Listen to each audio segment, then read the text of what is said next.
I still haven't heard the end of it. I got Flex to help me actually put the must into the tank with a 5-litre beaker. 5 litre. We pour it in through the Up dry the hop top. port. I I'm can hear you scooping it from out. South Australia. Nearly killed the poor fella. I think Yeah. you actually had hair back then too. I So did. that might have been the end of Yeah, it. definitely.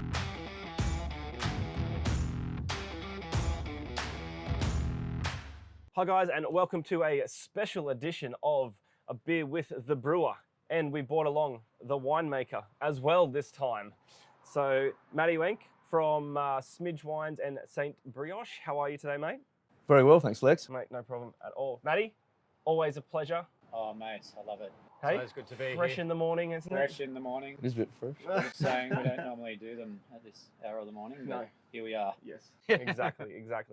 So today we are here and we're going to talk about this special collaboration that we do kind of year on year with Matty down at McLaren Vale.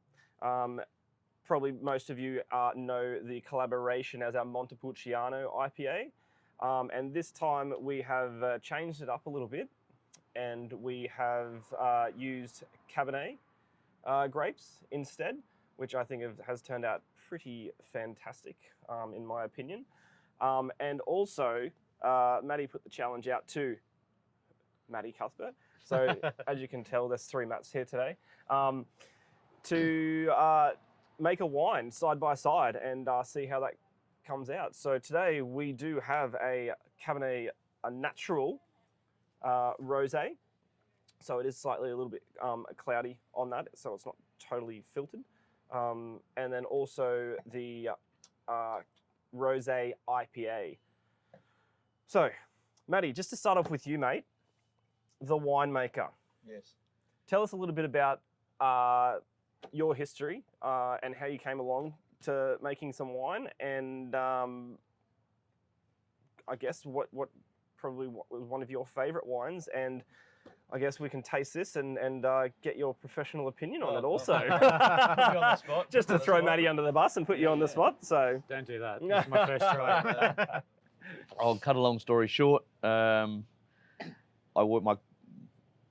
worked in the Adelaide Hills doing some vineyard development years ago, and enjoyed it, and had a bit of a science background from school days, and so ended up at Roseworthy Agricultural College in the early 90s, and really enjoyed it, and that was a 4-year degree. Then started working in the hills, worked over in California, we're in France, McLaren Vale, Hunter Valley, and started my own business in 2002, just on the side, bit of a project, then worked at Two Hands Wines as their winemaker for 11 years in the Barossa Valley, and after 11 years there, focused on the Smidge / St. Brioche brands, and then we crossed paths. I think you were in Sydney originally. Yeah, that's right. Um, and then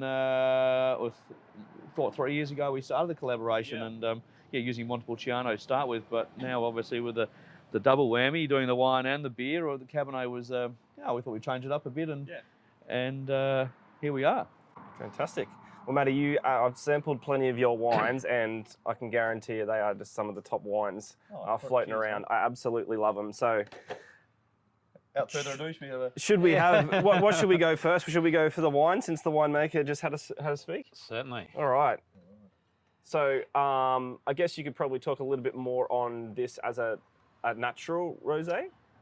Well, we obviously Matt's got the brewing experience and I have the wine experience, so we sort of I emailed him a few pointers and what have you, and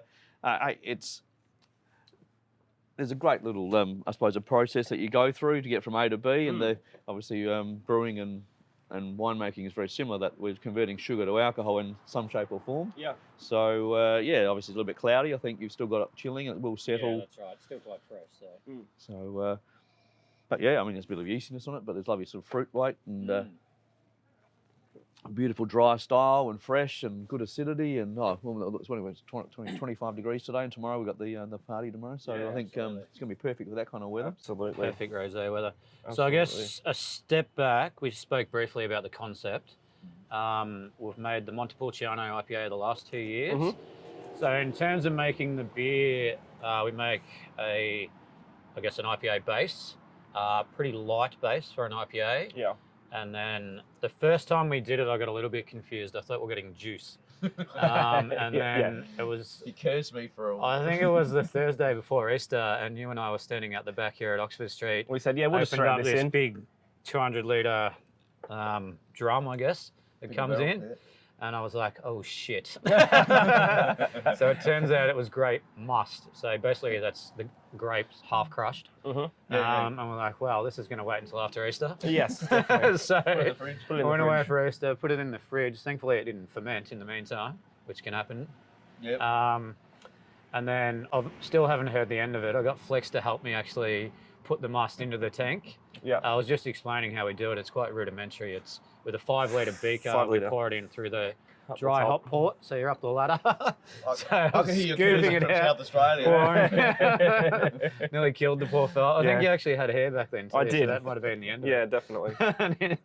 Didn't stop complaining for the next 6 months, or at least until the beer came out. Yeah, no, then I tasted it and it was like, So we yeah, this is weren't- well worth it. didn't really sort of know what was going to happen. It was quite experimental, I guess. And then we looked at it, and it looked very similar to this. I was like, wow, that looks awesome. So it's picked up all the colour from the must, Yep. which is the grape skin, so how a lot of red wine gets its colour. And then the flavour was beautiful. It was like, really tasted like a beer and a wine at the same time. Yeah. So yeah, that was the first one. Then we did the same thing last year. At least we knew what we were expecting with the musts rolling in. Exactly, So yeah. I think I got Jimmy, who was working for us at the time, to Yep. help me. He did a lot less complaining. Yeah. And we got it done. And then this year we're like, all right, what can we do to sort of expand on it again? So it'd be really cool to make the wine side by side with the same grape. And I don't think you had enough Monty. I think that was why we went the Cabernet. I didn't want you not to be able to make your own Monty, just so I could have a crack at it. And then we used the Cabernet, which has come out really nice. So Cabernet grapes, and we're calling it a Rosé. And I think we had spoke before that what your preference was, but we both agreed that the wines or the beers were different. Yeah, because of exactly. that. So I guess it's a little bit like a vintage of wine, where they're always a little bit different fruit. Definitely. Get a bit of a different outcome. So Yeah. but yeah, doing it side by side, the colour obviously is quite similar. Yeah, very similar. We've just pulled these straight out of the fermenter, so they need a little bit more time, particularly the wine on chill, and that'll brighten up or clear up, and that'll look beautiful. So we're going to bottle that, and we're also going to put it in kegs, so pour it here at the brewery. So that's pretty cool. Yeah, Something new for us. definitely. I think that's pretty common in South Australia, pouring wine on tap. Yeah, there are starting to But appear around the place. I haven't seen it much in Queensland, so No. it'll be a bit of a new thing, I guess, for us. Start the trend. Yeah, someone's got to. Exactly. And our label designer and things like that. Another Matt Vagodas, he has done some fantastic labels for this type of beer that really kind of pop. And Yeah.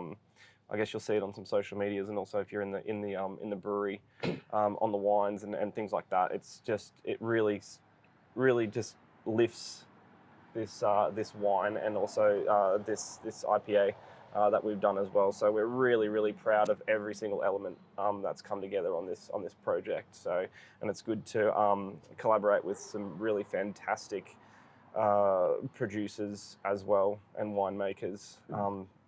Makes our kind of life a lot easier as well. Well, we should also mention we got the privilege of going down to South Australia. We did. We went out to Matt's out in the McLaren Vale, which was pretty awesome. Sitting there in the autumnal sunshine. Yes. Oh, there we go. Which was, I think, was late harvest by that point. It was near the end of Yeah, the so I got to taste a few wines, eat some figs. Nice Stuff with prosciutto blue wrapped figs figs. and So that was pretty cool. Sensational. Very romantic weekend for 100%. Flex and I. Definitely.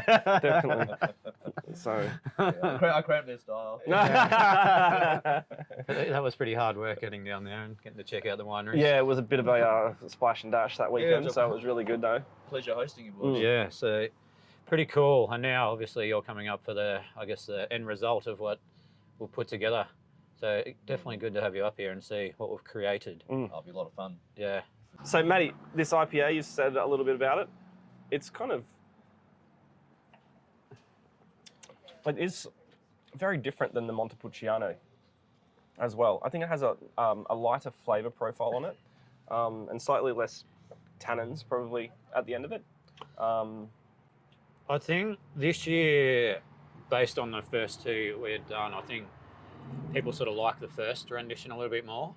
It was a little bit lighter bodied. So the actual base beer, I tried to make it a bit lighter, I guess, in terms of body, and so the actual grapes did really stand out. And then obviously, you can probably explain better than I, the Cabernet compared to Monty in terms of the flavour profile of the grape.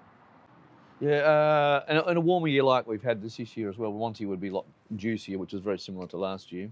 But Cabernet, yeah, a bit more refined, from McLaren Vale, that is, I believe. And Cabernet in a warmer region, the tannins do tend to ripen a bit better and a bit more subtle and more approachable, whereas Montepulciano, those Italian reds, no matter where they're really grown, it's all about acid and tannin profile.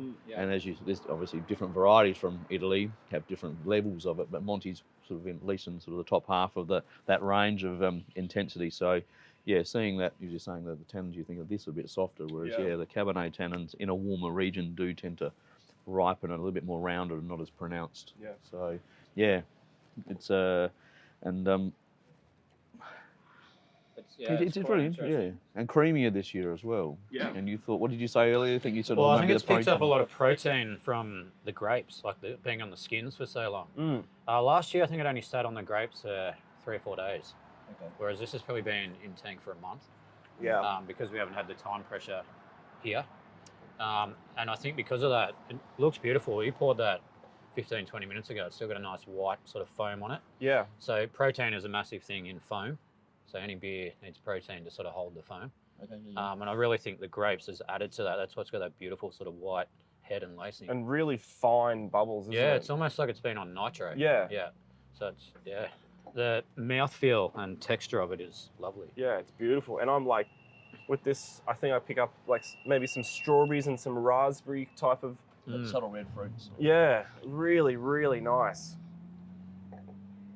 Yeah, I'll try and pick the Cabernet on the earlier side, not to be too green or anything, but with the Cabernet in a warmer, well, it's actually quite a cool year down. We had La Nina weather pattern down in McLaren this year, but we thankfully didn't have the rain that often comes with it. And some days some weeks we had a maximum temperature of 23, 24 degrees, which is quite unheard of through sort of February, March, and early April. We didn't have any days over 40, so it is probably that more red fruit profile, whereas if it is a bit warmer, often you move into the purple sort of fruit spectrum with Cabernet. Sometimes in McLaren Vale, that is. But I think it's reflecting exactly, and it's interesting what I've got down in the winery as well. So it'll be interesting to try it compared to my attempt. Oh no, I didn't make rosé this year, so it would be slightly different. But I think if we had all three lined up, there'd be some similarities there too. That's awesome. That's fantastic. So in actually making the wine, obviously I took a bit of advice from you because of something new I've never done. Made cider, which I guess is similar-ish, being a simple sugar, fructose, apples. And I actually thought I could just pitch it with beer yeast. And it turns out that didn't work that well. It's a nice long fermentation. It was about 2 weeks into the ferment, and I'm like, shit, this isn't really doing much. So I had to source some wine yeast off a different supplier that I don't normally use, and then pitch that into it, and that sort of got it going again. And then if we didn't have the launch tomorrow, we had the event already locked in, so I'm like, I need to hurry this up a bit. So I had to go and get a bit more yeast out of an active fermentation at the other brewery. Kick it along again. Saturday morning here, I think it was just about to open, I was up on the ladder pouring in more yeast into the tank just to finish it in time. Perfect. So we scraped in by about 2 days, I reckon. Well, I mean, you're getting a little bit known for your multiple fermentation pitches. We got the Belgian that had about 5. Starting to... Now the wine has had a couple. What's next? I'm sort of like, well, at least one of these yeast has to ferment. Yeah, I know, right? And the funny thing is as well, I took a little 4-litre glass fermenter that you do like little trial fermentations in and put it at the other brewery and just left it sit there. And then I tested it. It was drier and finished fermenting faster with no yeast put into it. So it just naturally fermented quicker than the one I'd pitched 3 or 4 times. So that's interesting. Fermentation science. But come out very well. Perfect. I think. Yeah, lovely dry style. Yeah. Fresh and dry. Yeah.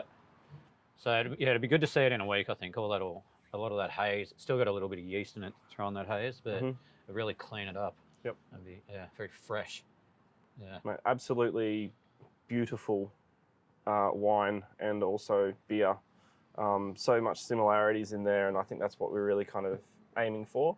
But Yeah, absolutely fantastic. Matty, do you have anything else to say? No, that's I think it's turned out well, and you're right.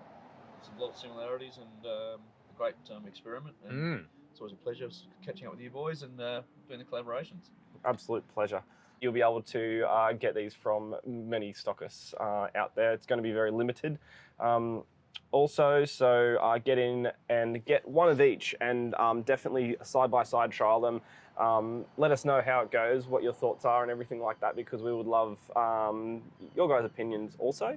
But absolutely fantastic work, Matty. And Matty, thanks for Matty. Yeah, nice and easy when you've had a couple as well, so you don't have to remember too many names. But guys, cheers. Cheers. Cheers. Fantastic. Cheers, guys, and enjoy, and we'll catch you next time.